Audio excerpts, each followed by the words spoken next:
He abandoned the crown and walked barefoot through deserts, forests, and burning roads to push his body to its limits. Starving for weeks, he trained his body and mind to withstand anything, because he wanted to gain god-like powers to save everyone. The story begins 2,500 years ago when a tribe called the Aryans moved into the lands by the Indus River at the foot of the Himalayas. They overcame the people who lived there and took control, and in time, that rule gave rise to many kingdoms across the region. Among those kingdoms was Kosala, which grew strong and kept pressuring the nearby Shakya kingdom, sending its forces to conquer it whenever it saw an opportunity. Whenever war broke out, people lost their lives, and it left their lands in ruins, while others were enslaved. Everyone was suffering as they lived miserable lives and were hoping someone would save them. Meanwhile, in a monk temple somewhere in the Himalayas, a grand monk named Asita senses a powerful presence from the south and asks his disciple, Naradatta, to descend the mountain and head over there in search of a great man who is going to become the Chakravartin king. A few years later, King Suddhodana of the kingdom of Shakya heads into the forest for one of his regular hunting trips and witnesses a strange miracle where all the animals in the forest gather around him in peace and silence. Suddenly, a messenger arrives and tells him that the queen is calling for him, and they hurry back to the palace, where his wife, Queen Maya, tells him that she had a vision of a great elephant with 6 tusks entering her body. Hearing this, Suddhodana is pleased, and he tells her about the miracle he witnessed and says that he feels that every living being throughout the land has offered them its blessing, and then points at the river saying even though they usually face drought at this time of the year, there are no such signs this time around, and says that it must be because of the child who will soon be born to them. Meanwhile, outside the castle, a group of Shakya soldiers makes its way through the poverty-stricken streets of their homeland, leading a few prisoners along with them. Their march catches the eye of a young slave boy named Chapra, who tries to take a closer look but ends up bumping into local thugs. Noticing the valuable items in the basket he is carrying, the thugs demand that he hand them over if he wants them to let him go. Chapra quickly makes a run for it, forcing the thugs to chase him through the crowded streets until he slips into a narrow alley. Just as he stops to catch his breath, a small boy named Tata suddenly jumps over him and snatches the fabric he was carrying. Later, when Chapra tells his owner about what happened, the poor boy is whipped harshly. The moment his mother hears of it, she rushes in and begs the owner to punish her instead. The owner refuses, explaining that the woman is their merchandise, but decides to show a little mercy by giving the boy 3 days to get the missing fabric back, and warns him that if he fails, he will sell his mother off. Chapra cannot bear the thought of losing her, and while passing through the busy market, he sees the same fabric being sold in a shop and tries to steal it back and run away. Unfortunately, he is quickly caught and beaten pretty badly. After that, he stumbles down some steps and silently vows to do whatever it takes to stop the slave traders from selling his mother. Right then, the small thief from earlier, named Tata, appears on top of a wall with his friends, laughing at him. Chapra demands that he return the fabrics, but the boy only laughs louder and tells his friends to attack him. Chapra knocks some of them down, but they soon overwhelm him with their numbers and beat him to a pulp. Lying bruised and exhausted on the ground, he begs the boy to give the fabrics back, trying to explain the consequences. Soon after, Chapra regains consciousness inside a rundown shack and finds Tata there, who calls for his sister to treat his wounds. She arrives and gives Chapra a bitter medicine that they made by boiling whatever root they could find nearby. After that, Tata introduces himself and says that he has already sold the fabric he stole.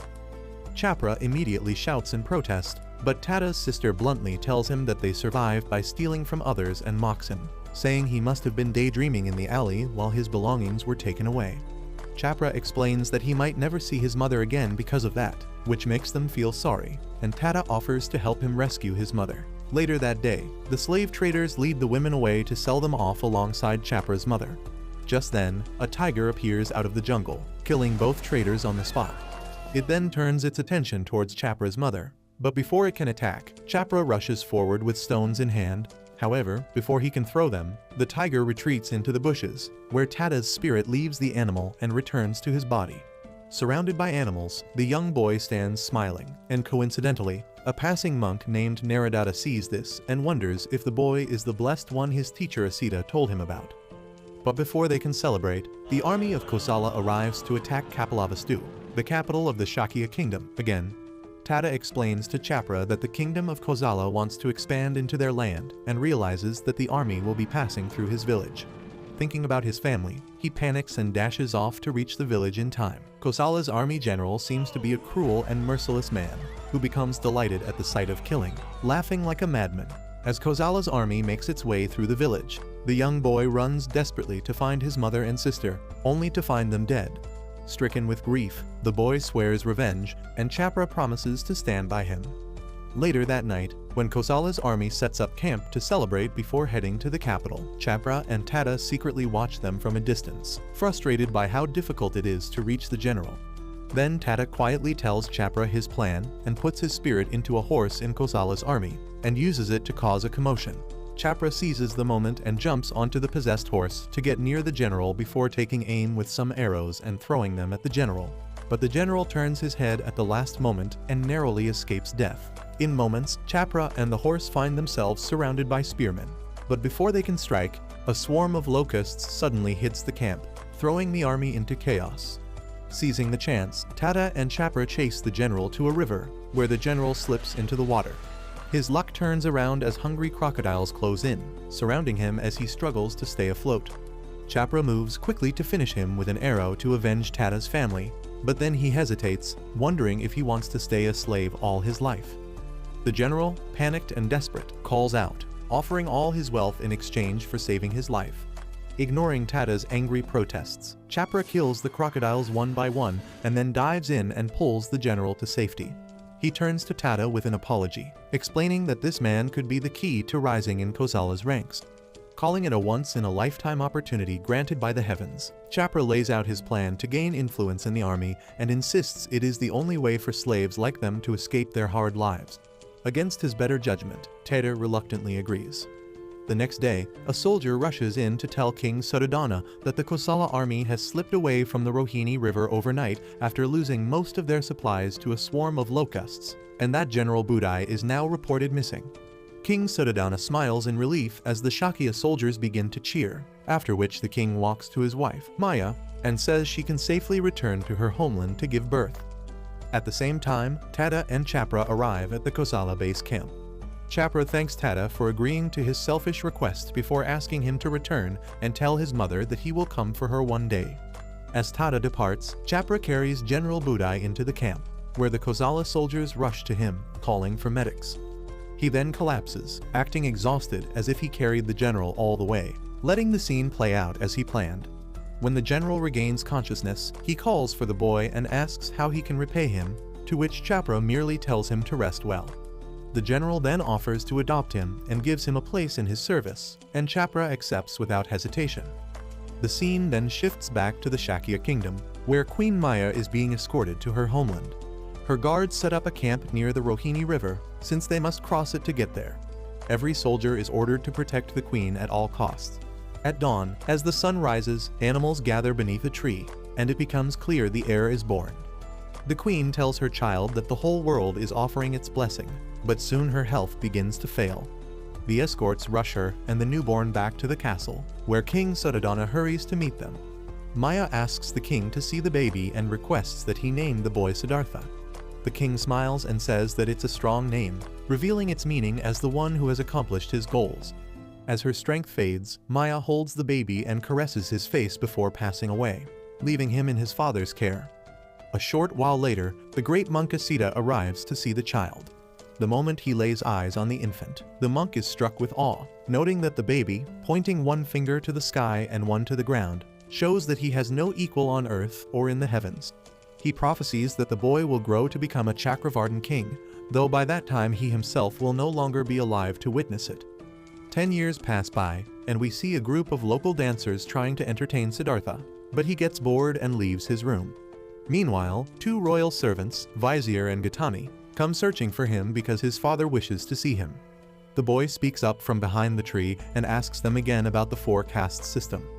The two repeat the lesson, explaining that the highest caste is called Brahmins, which includes monks who pray for prosperity. The prince, however, thinks it's laughable that a nation could thrive only through monks' prayers. They try to persuade him that both he and his father, the king, are bound to obey the Brahmins, and then go on to say that next are the Kshatriyas, which includes great warriors and nobles like him. They then explain that below the nobles are the commoners and merchants, known as the Vaishyas, and at the very bottom are the Shudras, which include the slaves and manual laborers. Siddhartha questions this nonsense, asking why the slaves are placed at the bottom, but the two quickly escort him to the king. At the throne, a warrior named Bandaka is being praised for his work in Magadha, and the king urges him to keep working for the nation's prosperity as he appoints him the new general. When Siddhartha arrives, his father introduces the prince to the new general, saying Bandaka is a master archer. Over these 10 years, Kosala has reigned supreme, crushing hostile neighbors with decisive victories, and now, as the army returns from its latest win, soldiers and citizens shout Chapra's name, hailing him with respect. Everyone knows General Budai has taken him in as his son, and word has spread across the ranks that Chapra is now the chosen heir to the general's legacy. Riding through the crowd, Chapra smiles at how far he has climbed. Back in Shakya, a monk is teaching the Kshatriya children, telling them they must grow into fine warriors capable of defeating the Kosala army. Among them, Siddhartha rises and asks what happens to the dead after their funeral, but the teacher gets irritated and tells him to sit down and stop wasting time. The prince's friends argue with him that the old man's lectures are boring, and they make him skip class. The little group slips into the forest, where Siddhartha admits that he has never stepped outside the palace before. Just then, the two friends spot a rabbit and chase it, but when one of them aims with an arrow, Siddhartha leaps on him, letting the rabbit escape. The two boys run off after it again while the prince stays behind, looking gloomy because he can't stand anyone hurting a living thing. Wandering alone, he soon loses his way and finds himself in a bright clearing where a dark-skinned monk is playing a musical instrument, and Siddhartha sits before the man, wondering if this is all just a dream. Meanwhile, Jathaka gets stuck in sinking mud and cries for help. Siddhartha and the other boy try to pull him out using a tree, but the boy can only grab onto the weak end, which snaps as soon as he grabs it, and he sinks deeper until his life slips away. Overcome with grief, the prince runs to his stepmother, and she embraces him, relieved that he is safe. But when he cries out that Jathaka has died, he falls ill with sadness. She urges him to rest, then goes to the king, blaming herself for the tragedy. But the king tells her the boy's weakness comes from his birth mother, Maya, and assures her she has cared for him well. He then declares that now that the boy has reached the age of 10, it's time to start his martial arts training. The next day, while Siddhartha is peacefully sitting and playing with a butterfly, an arrow suddenly kills the butterfly, shocking and angering the prince as his father's General Bandaka appears, followed closely by the king, who informs the boy that this man will be his martial arts trainer from today onward. Suddhodana instructs Bandaka not to go easy on him just because he's a prince, and the general gladly agrees. Later, when Bandaka takes Siddhartha to train with a bow, and demonstrates his skill with a few perfect shots. But when the prince is asked to try, he can barely shoot as he struggles with the bow. During another training session, soldiers notice that General Bandaka is pushing the young prince to his limits, even though he is still only 10 years old, repeatedly attacking him to force him to defend himself. As the training continues, the general takes Siddhartha horse riding and begins shooting down animals simply for amusement, which prompts the boy to ask him to stop. Bandaka responds by telling him to stop being weak, then runs after a deer while the prince follows, begging him to leave it alone. When Bandaka tries to take a perfect shot, Siddhartha deliberately shoots himself to throw him off, allowing the deer to escape. Bandaka then tells the boy that a nation's king must be strong and has no need for kindness before ending the session for the day. Just like that, 5 years pass by, and in the bustling city of Savatthi within the Kosala kingdom, the crowd cheers as Chapra stands in the arena, fighting a fierce opponent. His every move is precise and unyielding, drawing the attention of a noble lady who can't hide her admiration as he defeats the challenger with ease. He wins one contest after another, and though at times it seems as if the tide might turn against him, the lady's concern only fuels him until victory is once again his.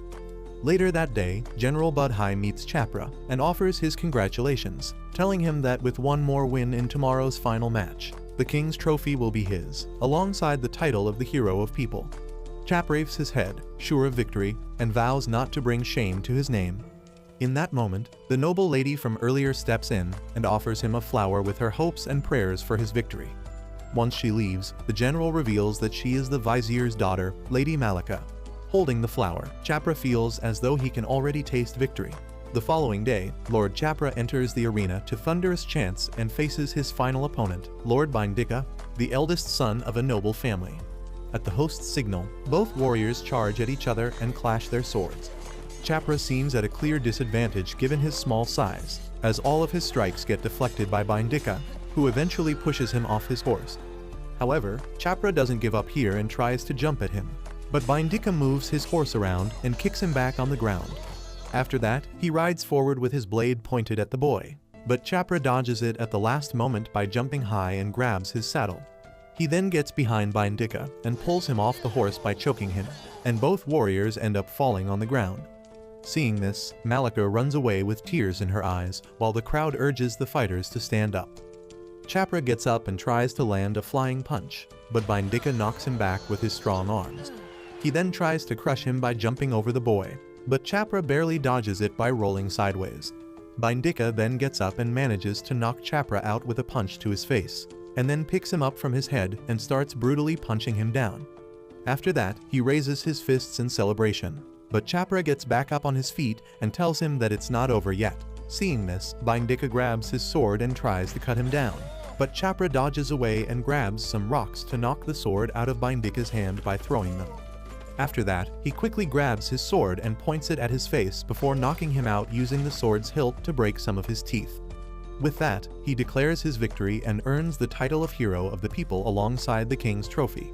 Later that day, Lady Malika personally tends to Chapra's injuries as he asks her to be gentle, while she confesses how agonizing it was to watch the entire match. Meanwhile, the Vizier drinks with General Budhai and expresses his wish for Chapra to marry his daughter. General Budhai happily accepts the proposal, considering it a great honor for their families. But then Vizier brings up a troubling question, asking if Chapra is truly the son of his deceased older sister, which catches the general off guard, and he fears the truth will come out. Budhai recalls the night when a low-caste boy saved his life and summons Chapra in secret late at night, warning him that if anyone found out that he was born a Shudra, it would bring doom upon them both, urging him to keep the secret at all costs, then leaving him with the warning. Meanwhile, back in the kingdom of Shakya, Siddhartha has grown into a fine young prince. He impresses General Bandaka in practice, and the Shakya soldiers watch in admiration at how quickly he has grown. King Siddhadana feels proud to see his son grow so strong, even though he is 15, and the general also approves of Siddhartha's progress. Later that evening, the prince slips away as usual, with royal guards following to bring him back, but Siddhartha easily outpaces them and escapes. As he rides his horse swiftly through the city, he comes across a grieving couple mourning the loss of their child. Soon, more men come out, saying they are outcasts due to disease, begging Siddhartha for money. Without hesitation, Siddhartha removes his silk clothes and valuable ornaments, tossing them aside as the slum dwellers scramble to grab them. Just then, some local thugs arrive to seize the treasures, kicking the sick outcasts aside and arguing that dying people have no use for such valuables as they steal everything for themselves. After looting the outcasts, the thugs turn their greedy eyes towards Siddhartha, but before they can touch the boy, a woman arrives at the scene and commands them to leave him alone. The thugs call her their sister and complain as she warns them that if any of them hurts the boy, they will all be beheaded. Though confused, the thugs reluctantly obey her orders and back away. After they leave, the woman also heads in the other direction and tells him to return since everyone is looking for him, but Siddhartha tries to stop her. She stops and says her name is Megala and advises the prince against giving his things to the outcasts. She says that these are all half-dead people who were abandoned by their families and are now waiting for death to come and take their lives. She tells him he can't understand life outside the castle, which makes Siddhartha angry, and he asks if she knows the world he doesn't. The next day, Megala takes the prince around the town, where Siddhartha gets sad when he sees what people eat. Megala pushes him away, but the prince keeps stopping when he sees people in bad shape. Megala asks the prince why he's so drawn to all this, but before he can reply, the prince witnesses a slave being beaten badly for trying to steal a fruit and running off. The prince cries as he realizes what his people are going through, but Megala explains that everyone is going to die one day, and they are all humans, no matter their caste or status.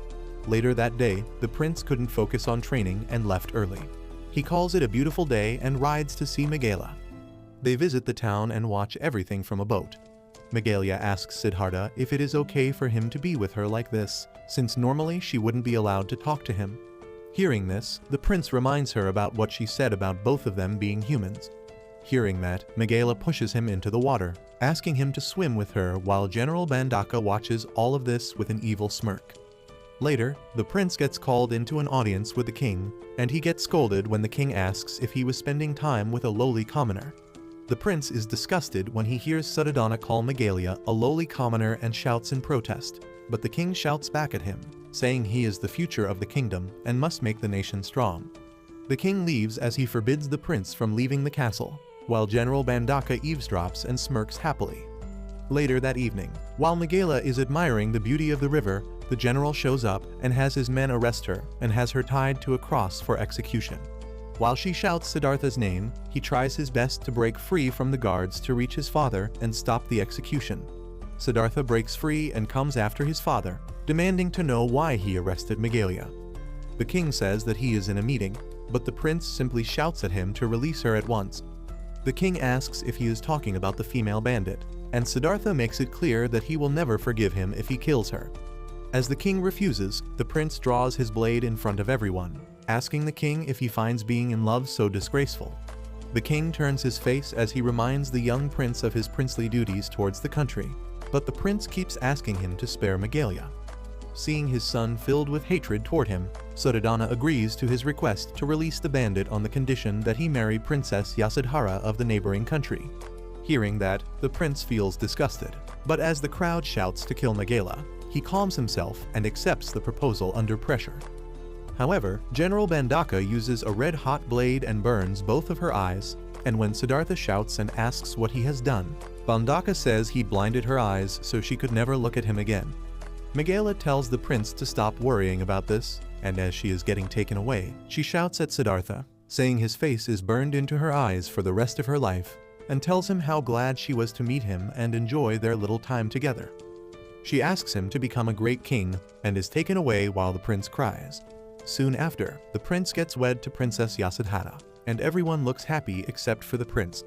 King Suddhodana declares to his son that at the time he was born, the great monk Asita gave them a prophecy that he would become the great Chakravartin king. In the meantime, the young boy Tata, who is apparently still a kid, arrives with Chapra's mother and the monk Naradatta in the kingdom of Kosala. Tata argues that Chapra should be somewhere here, and just as they look around, the crowd shouts that the general is arriving. Tata jumps up on someone and finds out that the one being hailed as the general is Chapra himself. Chapra's mother gets all sad and nostalgic, and Tata gets excited, asking to visit the general's palace. Chapra's mother, however, says that seeing her child was enough for her. Later, Chapra urges the Kosala leaders and says that they should attack the kingdom of Shakya again and claim their fertile lands for themselves. Everyone approves of the idea and begins to get ready while a messenger conveys news of the war to Shakya. King Suddhodana tells Siddhartha that their country is a small one, and it was a miracle that they avoided war for this long. But now it appears unavoidable.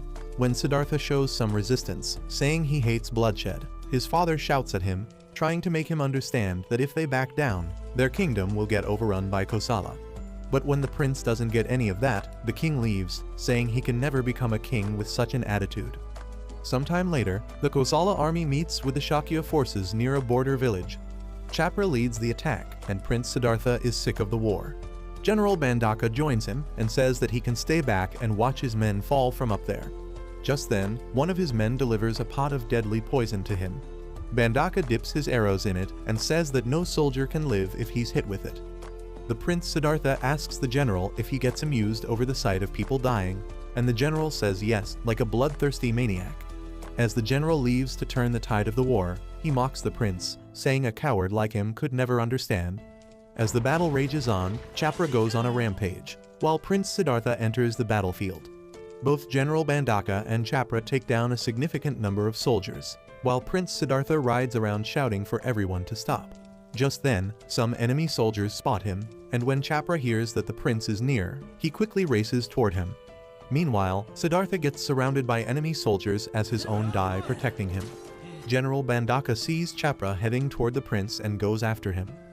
He takes a shot at Chapra but fails and acknowledges the strength of the Kosala hero and says that he cannot outsmart him with ordinary tactics, and comes up with a wicked idea.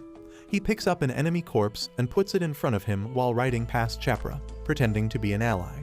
Once he gets ahead of him, Bandaka turns his horse around towards Chapra and shoots him with a poisonous arrow. but instead of falling down, Chapra yanks it out and strikes back, knocking Bandaka off his horse.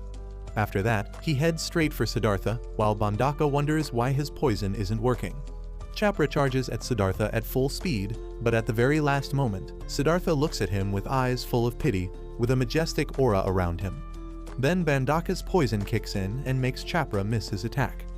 As he falls off his horse, he thinks about the divine presence he felt and how Siddhartha's eyes pierced into his soul, making him wonder if he is going to die while still holding his regrets.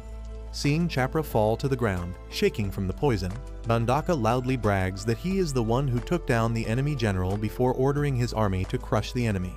With that, both armies retreat, leaving only death and suffering. Back at Budhai's home in Kosala, the priest says the poison has spread through Chapra's body, and he can't be saved.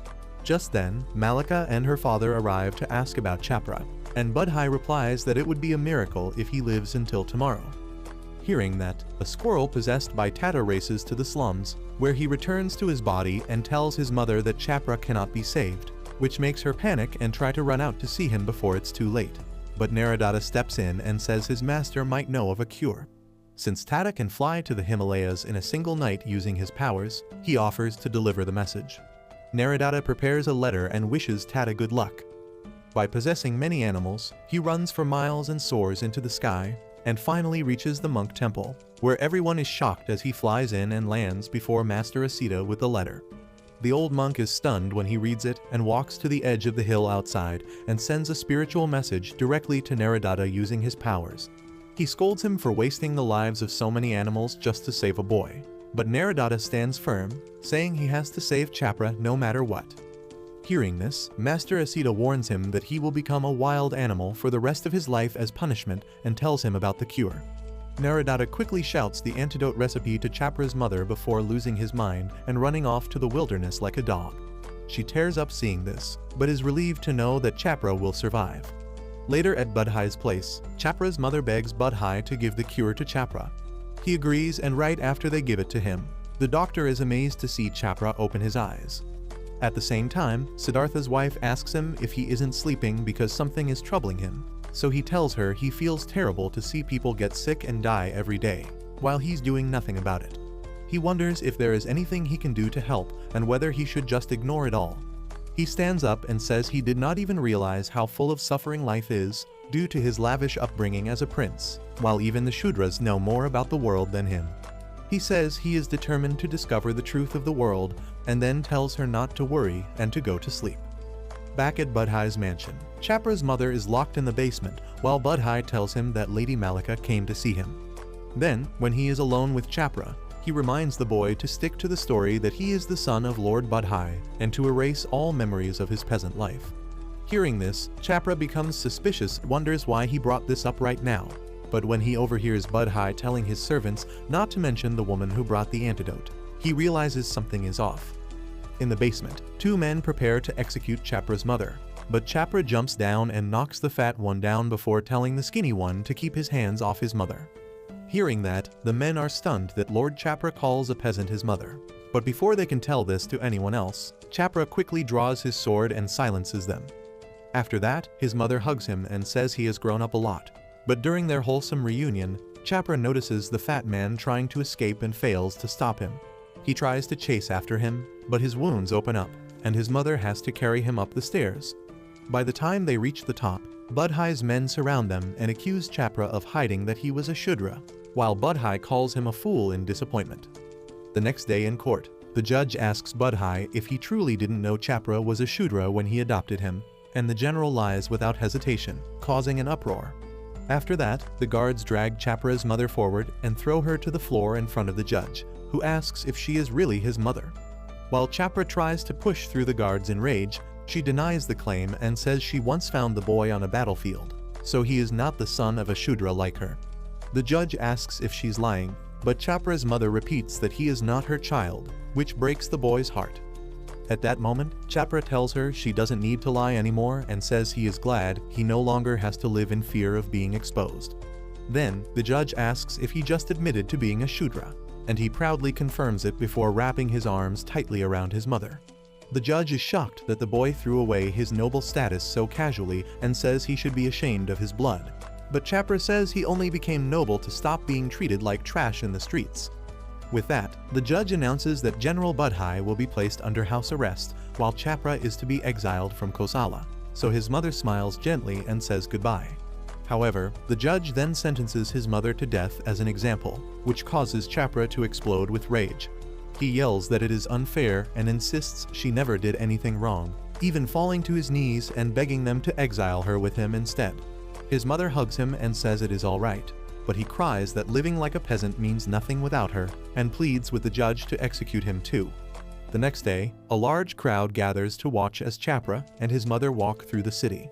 Tada notices what is happening and starts following them up the mountain.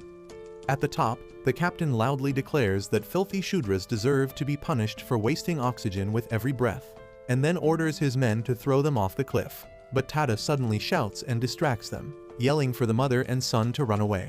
However, one soldier immediately hurls a spear and impales them both. After flashing each other a final smile, they fall to their deaths. Deep in the valley, even after losing his sanity, Naradetta mourns the death of the mother and son he turned into a senseless beast for, while Tada runs away in tears.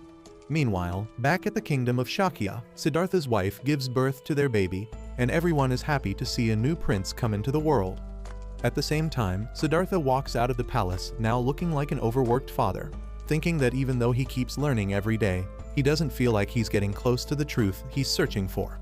He feels at a loss, realizing everyone is bound to suffer no matter what, and struggles with finding a way to help others, so now he looks for a way to accept that truth without falling apart. Later, as he meditates under the shade of a huge tree, he finally decides to let go of everything to find his answer. One night, Siddhartha watches his father sleeping peacefully and apologizes for breaking his trust by leaving. With that, he rides into the forest, but after some time, one of his servants runs after him and requests that he come back. Siddhartha tells the man to calm down and take the horse back home. Next, the man watches in disbelief as the prince takes off his luxurious clothes and jewelry and tells him to take them all to the queen. The man nervously asks what he plans to do now, and Siddhartha leaves him absolutely stunned by grabbing a blade and shaving off all his hair until he looks like a hard-boiled egg. He hands it over to the man and says to give it to his wife, along with the message that he will return after he finds the truth he is looking for. Back at the mansion, the queen holds his belongings with tears in her eyes, while the princess cries as she holds his hair. Just then, a messenger arrives and announces that the kingdom of Kosala is attacking now. At that moment, the king summons Bandaka and tells him to take command, but Bandaka turns against him and says he will only do that on the condition that he names him the next king. The king then tries to lecture him, but Bandaka points his sword at him and makes it clear that he will take his life if he doesn't accept, and forces him to make him the next king of Shakya. On the battlefield, Kosala's massive army advances forward while Bandaka leads the Shakya forces as the new king. Under the new king's command, the archers rain arrows on their enemy and cut down the foot soldiers while Bandaka goes in and drops men left and right. Then, the Kosala soldiers charge in with their elephants and force him to retreat, but Bandaka cuts through their arrows and even reflects them back before jumping over the elephants on his horse and swiftly ending them. He flexes on his enemies and mocks them for being weak before cutting down another soldier, and laughs while yelling that from now on, they'd better remember the name of their new king. Just then, a spear flies straight into his mouth and pierces him to death, marking the end of the war. Sometime later, Siddhartha walks through the mountain of bodies while feeling deeply sad about everyone's tragic fate, and gently closes Bandaka's eyes. After that, he claps his hands for the first time in his life and prays with all his heart for the poor souls who were lost, then walks away from the kingdom he once called home. Meanwhile, Naradetta continues living in the forest like an animal, and Migela and Tada each follow their own road as well. Siddhartha begins his journey to discover the one true path, while his mother watches over him from the heavens. Many years later, on a dark night, a gang of bandits ambushes a fat merchant and his camp. The terrified men flee while the gang's leader, who turns out to be a fully grown-up Tada, laughs at the cowards. Just then, Tada's men call him over after discovering the merchant's valuable goods. Migela is also part of his gang, and she suggests that they bring the loot to the nearby village where they are staying, since Kosala is about to attack the kingdom of Shakya again. Remembering what Kosala did to his best friend, Tada swears he will make them pay for their crimes. Just then, he notices someone sitting on a rock and finds out that it's just a monk. Tada asks him if he knows the prince of the kingdom of Shakya named Siddhartha, who left everything and became a monk. Tada says that Siddhartha was a fool for walking away from a life of luxury, but this makes the monk annoyed and explains that ascetic monks don't harm themselves for no reason. They do it to gain merit for the next life. Hearing this, Tada just laughs at him, and Megala jokes that she would make a perfect ascetic monk since her entire life has been nothing but suffering. After that, she challenges the monk and says that if he really believes his purpose in life is to suffer, then he should burn his eyes like hers to prove it. Hearing that, the monk grabs a torch and drops to his knees, and without any hesitation, shoves the burning torch straight into his eye socket. The next day, a hunter notices that Siddhartha has hair too long for a monk and offers him a razor and even invites him home to tidy up. Back at his house, he hands Siddhartha a new robe, saying it's all he can offer. Just then, another monk with a burned eye arrives, asking for water. Siddhartha introduces himself, while the monk wonders if he is the Shakya prince he heard about, and then introduces himself as Depa. After that, the hunter returns, saying his eldest child, Asaji, wants to become a monk too, and asks them to take him as a disciple. Siddhartha says he is not taking any disciples right now, and Depa points out that his family probably just wants fewer mouths to feed. As they leave, Depa notices Siddhartha staring at him and explains that he burned his eye to prove how serious he is to some doubters. He also mentions that his master Naradatta gave up everything and became a beast to live a pure life without desire. Depa says he believes in asceticism, which means that the more he suffers now, the better his next life will be. After that, they decide to head to the ascetic forest, and on their way, they notice the Asagil following them through the pouring rain, and at one point, when he cuts himself with a poisonous plant and nearly drowns, Siddhartha turns around and pulls him out. As they walk through the river, Depa tells Siddhartha to leave the kid since he will not make it, but Siddhartha keeps carrying him all the way to the desert. There, they run into some Kosala soldiers who were out hunting with their young prince. After finishing off a deer, they get close to the monks, and the young prince feels something special about Siddhartha's gaze, but then he turns around, thinking they are just regular monks. Once they leave, Depa explains that the brat is actually Kosala's prince, named Viradhaka, who was born from the Kosalan king and a slave woman from Shakya, because the Shakya king tricked him by presenting the slave as a noble. After that, the monks travel for days through blistering heat and dense mountain forests, until one night, when Tada and his men spot them from a distance and stop by to ask Depa how he was doing. Depa silently stares back, but Siddhartha tells Tada that the boy with them is in bad shape and needs treatment now. Hearing this, Tada leads them to his camp, where he brews a herbal medicine for Asaji. Tada explains that it's made with a few herbs he had on hand, and that if he still had his powers, he would have gathered more by possessing a bird. Siddhartha is surprised to learn that he could possess animals, and Depa recalls his master Naradatta once mentioning a special boy with the same name who could possess animals but never aged. Tada explains that after he lost his powers, he suddenly grew up and became like this. Looking at Asaji's poor condition, Siddhartha asks Tada to bring a hot knife because he wants to cut the swollen leg and suck out the poison. After treating the boy, Tada brings over the knife to close the wound by burning it, and has a seizure from the pain. Right then, his heart stops, and his spirit drifts to a strange realm where Siddhartha's mother appears and tells him that he is not destined to die yet, and he has to follow Siddhartha on his journey until his last day comes. Back in the tent, Siddhartha performs chest compressions until his heart starts again. Just then, Megala enters the tent with some firewood to ask Tada who the visitors are. Seeing her, Siddhartha calls her name, and she drops the wood the instant she recognizes his voice. As the two stand there shaking, her voice trembles while she asks why he is there, and Siddhartha apologizes that he couldn't become the great king she hoped for, and in frustration, she runs out of the tent. Meanwhile, both Tada and Depa are surprised to learn that Siddhartha is the missing prince. Then Tada tells him that he has been looking for him because Kosala soldiers murdered his mother and sister, which is why he hates them so much. But because he lacks status, he needs a king's help to start a war.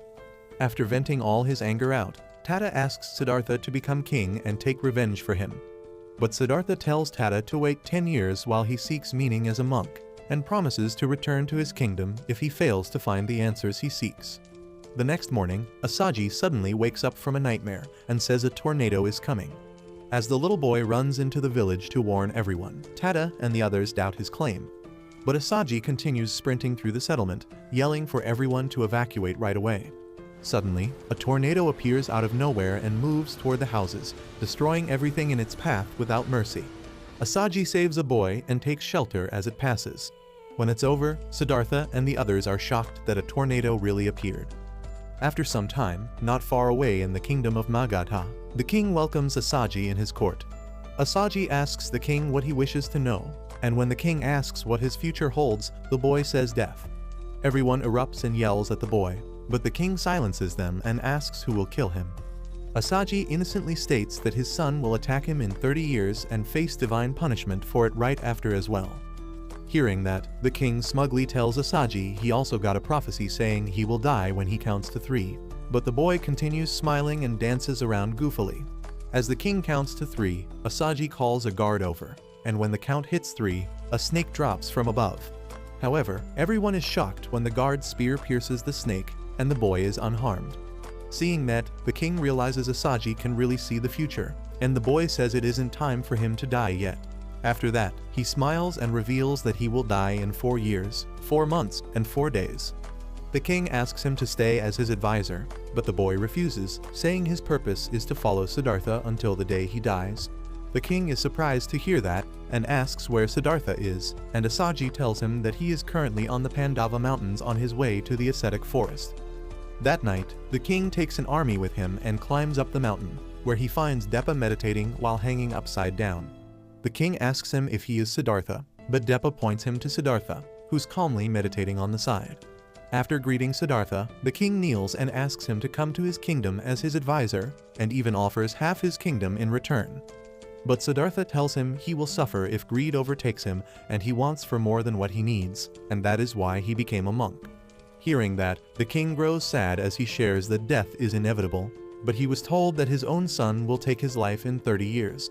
Being afraid of death, he believes Siddhartha can save him from that fate, but Siddhartha shakes his head and makes it clear he cannot cure his fear of death at the moment. However, he hopes to find an escape from that fear during his journey to the ascetic forest. His answer satisfies the king, and the man wishes him luck. After that, Asagi and the 2 monks travel for days through harsh wilderness, helping others and meditating every single day till they arrive at the forest of ascetic monks. As soon as Deppa enters the forest, he becomes very excited, and when Asagi walks up to a beautiful pond, he is absolutely terrified as a man comes out staring him down. Then, Deppa explains that holding one's breath underwater, hanging from a tree, and burying oneself alive, as well as solitary confinement in a casket, is the peak of ascetic training. After that, Siddhartha begins his training by meditating on thorns, at night among wolves, and even in thunderstorms, hoping this suffering will lead to enlightenment. A few months pass by, and one day he asks Asagi why he is marking the tree, and the boy explains with a smile that he marks every day of the year on a tree, and by the 5th tree, he will die. Siddhartha calls that crazy and asks him if he is not scared of death, to which the boy says he is, but he has no control over it. Hearing that, Siddhartha is impressed and asks him how he lives every day fearlessly, and the boy says his purpose in life keeps him going, just like Siddhartha's purpose is to be reborn as something greater than human and save everyone. But when he asks how he can save everyone, Asagi quietly smiles. As the years pass, Siddhartha continues his ascetic training until one day he screams while buried under hot sand, and Deppa lectures him that the pain will lead him to salvation. And when Siddhartha asks the mad monk if he's telling him to die, Deppa confirms it, saying their purpose is to be free of their corrupt human body. Siddhartha is shocked on hearing that and tells the monk he doesn't want to die. But the crazy monk gets angry and orders him to train until he drops dead. Later, Siddhartha wonders if torturing himself is really the way to save humanity, while his body withers away. One day, Tada shows up and finds Siddhartha almost dead, still buried under the sand. He digs him out and takes him to a nearby river and splashes him with water. When Siddhartha wakes up, Tada tells him that he can't see him die from some stupid training. After that, he sits him in the shade of a tree and gives him a fruit, but Siddhartha refuses it because he is fasting. Tada tells him to eat it anyways, but then Deppa and the other ascetic monks show up and tell him to stop interrupting his training and to go away. Just then, Tada notices some smoke coming from his shack and runs to it worried about Miguela, and finds a gang of scrawny monks with torches calling her a traitor and burning the shack down. Tada slaps them away and rushes in, and quickly grabs Miguela and hauls her out of there right before the shack is destroyed. Later that night, Siddhartha visits him to ask if he and Megala are alright, and Tata tells him that she is so sick she can't even move or talk to him, even though they came all this way to save him. Hearing that, Siddhartha feels terrible, and he goes inside even though Megala begs him to stay away. After seeing her horrible condition, he falls to his knees and prays for her. The next day, Depa tells him to concentrate during his training as he notices that Siddhartha can't stop thinking about her. Siddhartha tells him he can't handle seeing her suffer, and Depa says it is embarrassing for a believer of asceticism to be scared of his pain, but Siddhartha argues no monk in the forest has gone through the pain she is suffering. Meanwhile, Tata brings Megala some food, but she refuses it. She tells him to leave her because there is no hope for her, and he will be free once she passes away. Hearing that, Tata hugs her and promises he will find a way to save her, while Siddhartha quietly watches them from outside. The next day, Asaji opens Siddhartha's casket, and he asks the boy if there really is no way to save Megala. But Asaji tells him he can save her the same way he did when he was sick, by sucking out the poison. As soon as Siddhartha hears that, he rushes over that night and starts sucking the poison, which makes Tata worry he will catch the disease himself. But Siddhartha keeps going the entire night until he gets every bit of it out. The next morning, he skips his training and heads out to check on Megala, which makes Depa furious. Back at the cave, Siddhartha finds her full recovered. While Megala cries and Tata thanks him, Depa and the other monks suddenly appear and announce that they have had enough of Siddhartha's disrespect, and tell him to leave. However, Tata cuts in and declares that they will leave instead, and tells Siddhartha that he will no longer wait for him to return and become king for his revenge, so that Siddhartha can continue his training in peace. He says that his anger went away when he saw Megala recovering, and now he understands that Siddhartha's goal is far more important. Megala tells Siddhartha that she is glad she fell in love with him, even if it cost her her eyes, because he saved both her body and heart, and with that both of them head off, while Tata tells Siddhartha to become a great monk and make him his first disciple. That night, at the border of the kingdom of Shakya, the soldiers are shocked to see dozens of tents destroyed in seconds by an army of elephants trampling through everything, followed by wave after wave of Kosala's foot soldiers. The young prince has his elephants bash into the gate, as he orders his biggest warrior, Yatala, to attack. The Hulk-like giant uses the elephants as stepping stools and launches himself into the air before smashing his mace into the wall and splitting it all the way down. That opens the way for the Kosalan army to charge in behind him, with Yatala clearing the front out. Kosalan soldiers shoot down enemy archers like flies and set the guard towers ablaze, while the foot soldiers and Yatala slaughter everything in sight. Seeing the chaos unfold, a fat noble runs to the king and urges him to flee, but he refuses to abandon his people. Meanwhile, Siddhartha's wife tells her son, Rahula, that once his father has finished his mission, he will surely come to save them. Outside, Yatala throws soldiers aside and instantly destroys anyone trying to attack the prince with a single blow, before following him deeper into the castle. By sunrise, most of the Shakyan forces are wiped out, and Viradhaka claims victory over. Later that night in the ascetic forest, Asaji tells Siddhartha that he'll die by the next full moon, but Siddhartha finds it hard to believe seeing how healthy the boy looks. Asaji predicts that he will be eaten alive by wolves, but Siddhartha promises to protect him no matter what. Later, when Siddhartha is meditating, Asaji falls off a cliff while trying to steal eggs from a nest, so he rushes down as fast as he can, only to find the boy survived by falling in the bushes.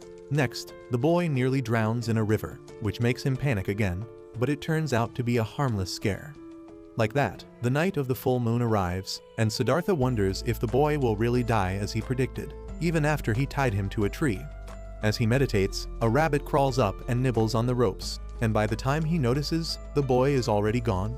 He searches for Asaji everywhere while the rabbit leads the boy through some bushes, after which he falls down a slope and ends up right in front of a pack of hungry baby wolves. Looking at the starved wolf pups, Asaji smiles and pets them, and says that he will fill their bellies soon before lying down in front of them for their parents to come and make a feast out of him. Right after that, Siddhartha catches up and falls just like him, but seeing the wolves tear into his tiny friend leaves him horrified. In a panic, he runs back as fast as his thin legs can carry him and lands face first in the grass, where he breaks down in tears and starts crying loudly. Just then, Depa finds him again and resumes Siddhartha's training more brutally than ever, even setting him on fire at a time. Seeing that he still has some life left, the mad monk ties him to a tree and lets vultures feed on him. But that makes his fellow monks feel so bad they untie him and say he has done enough. Siddhartha refuses to stop even after 10 days without drinking water, which makes Depa believe he has reached the peak of asceticism. After that, Siddhartha begins meditating on a cliff under the burning sun and continues through a stormy night, chanting in his mind that he must become one with his surroundings. One day, the winds blow his thin body into the waterfall, but when he feels nothing, he wonders if he has finally merged with nature, and if this is the peak of asceticism Depa spoke of. However, as he closes his eyes, he finds himself swirling in an unknown realm, where he hears his mother's voice telling him that Asaji's life was meant to teach him the truth that all life is part of a cycle. Hearing that, he feels despair, but she commands him to keep living. After he wakes up, he sees a bowl of soup right in front of his face, and it brings him to tears. At first, he thinks Asaji brought it, but it turns out to be a kind woman from a nearby village. Once he thanks her for saving his life, he walks into the forest, and all the animals follow him as he calls them to gather, sharing the lesson that it is nature's law for one to be consumed for another's survival, like what happened with Asaji and the wolves. But humans are the only ones who consume each other out of greed, and that is the true cause of suffering. At the same time, in the Kosala kingdom, the Shakya king is put on trial where he insists that there is no need for any more violence. But the Kosala prince swears he will never forgive the Shakya people, and that Siddhartha will die by his hand. Back in the forest, Siddhartha is about to leave when Depa stops him and asks if he is really leaving the forest. After Siddhartha confirms it, the man swears he will surpass him in self-torture and prove that asceticism is the truth. But Siddhartha argues that he realized extreme beliefs are pointless, which is why he will now live a balanced life where he walks a middle path between suffering and pleasure. Realizing that Siddhartha has chosen a path of his own, Depa admits defeat. Back at the Kosala border, the Shakyan people are forced into labor until they collapse or are executed daily to satisfy the prince's twisted hatred, while the imprisoned king hears the screams of his people from inside his cell. Meanwhile, the prince's father gets angry one day and demands to know why he had imprisoned his own mother with the Shakya slaves, to which the boy simply says that she is a filthy Shakyan slave too. His father reminds him that she is still his mother, but he argues that making an exception for family would set a bad example. That night, Yatala visits the prince's enslaved mother in prison to bring her food from the celebration, but he accidentally drops the bowl, so he peeks in with his massive head and promises to bring another one. The queen warns him not to come again because she is in the female slaves area. But Yatala becomes angrier and says he will free her because she is the queen, but the lady stops him, saying that would cause more trouble for her son.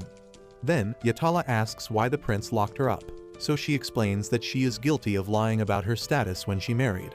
But he still thinks she is a great woman, slave or not. That reminds him of his childhood, when there was a food shortage in his village and his family, including his slave mother, was brutally crushed under an elephant to reduce the number of mouths to feed, and he was left lonely without them. Hearing that, the queen calls him a good son, but warns him again not to be kind to her, as that will make him a target for everyone else. Still, Yatala believes the prince will listen to him.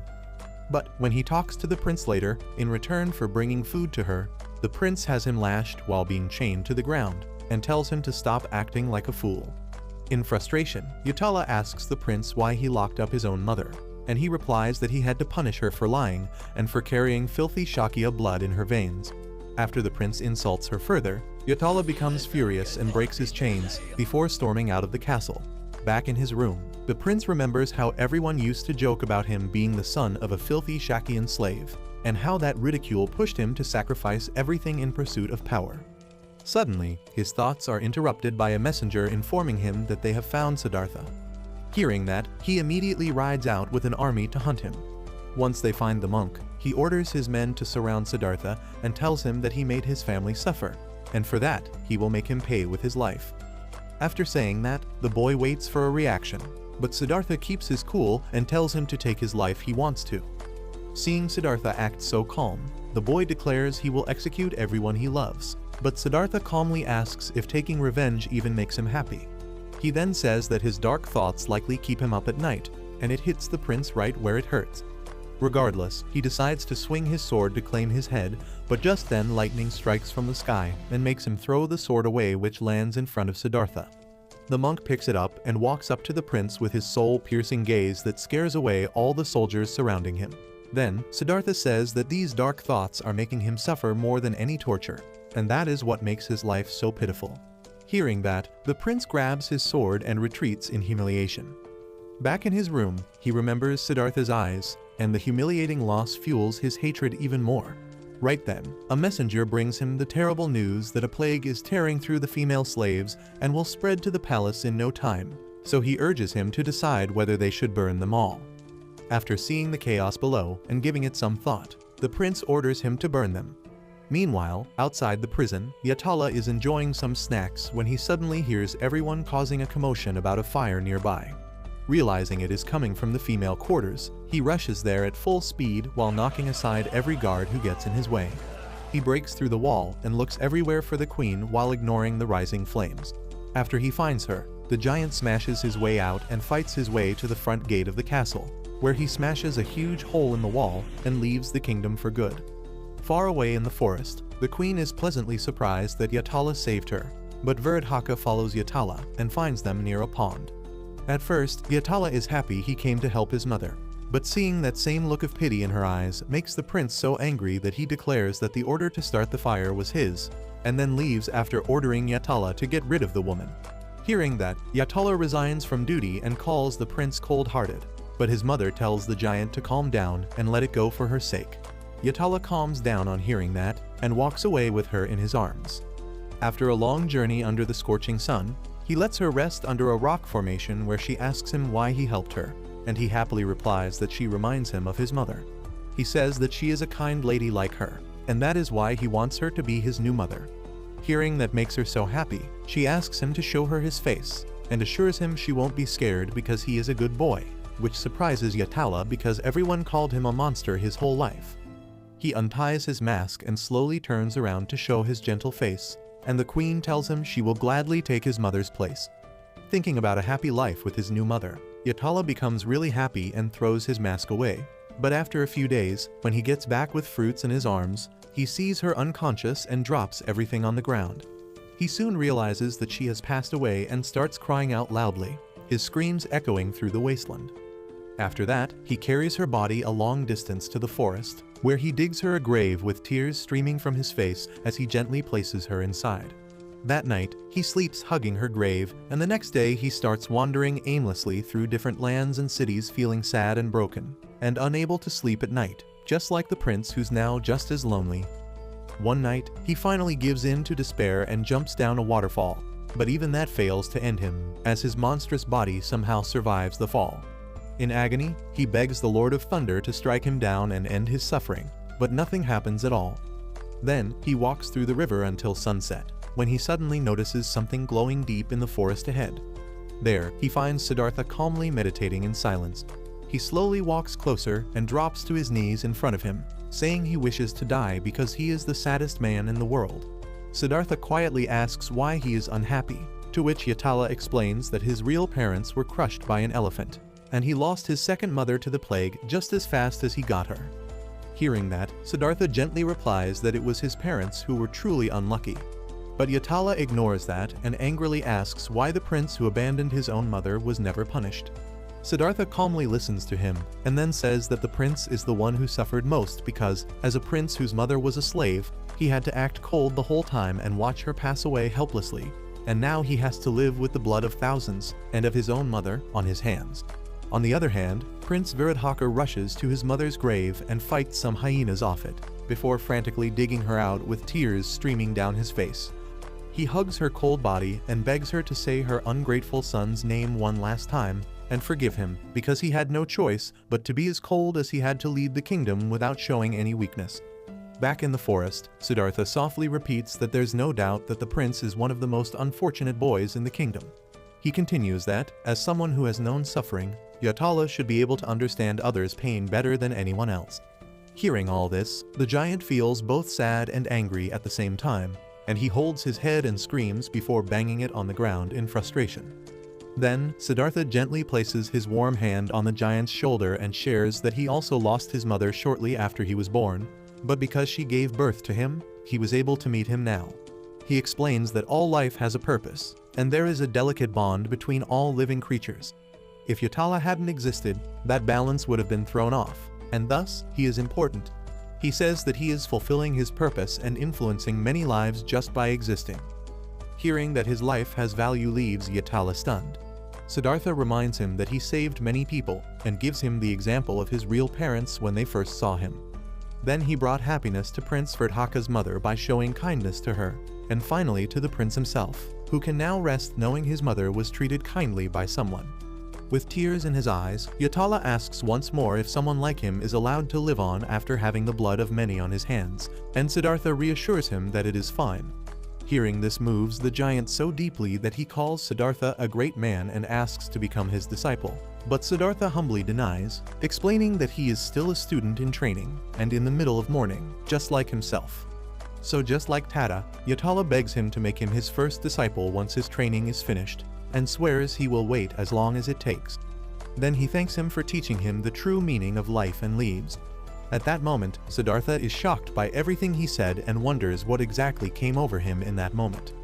Just then, the sun starts rising and Siddhartha sees the old man that he once saw in his childhood, surrounded by its glow. The old man tells him that he has been enlightened and gives him the title of Buddha, which means the awakened one. He then tells him that it is his mission to spread his teachings to humanity as long as life exists and teach people how to live. At that moment, the spiritual realm becomes visible to Siddhartha, and a familiar voice explains that people are like lotus flowers at birth, blooming with unlimited potential. But it is a tragedy that so many beautiful flowers are lost in the mud. That is why it is his duty as the Buddha to help those flowers bloom, and Siddhartha gladly accepts the role entrusted to him. Not long after that, Prince Verdhaka releases the Shakyan slaves while Tata, Megala, and the monks continue with their lives. And Siddhartha sets off on a long journey as Buddha to save humanity. But that's where this video ends. Remember to like and subscribe to the channel. Thanks for watching, and I'll see you next time.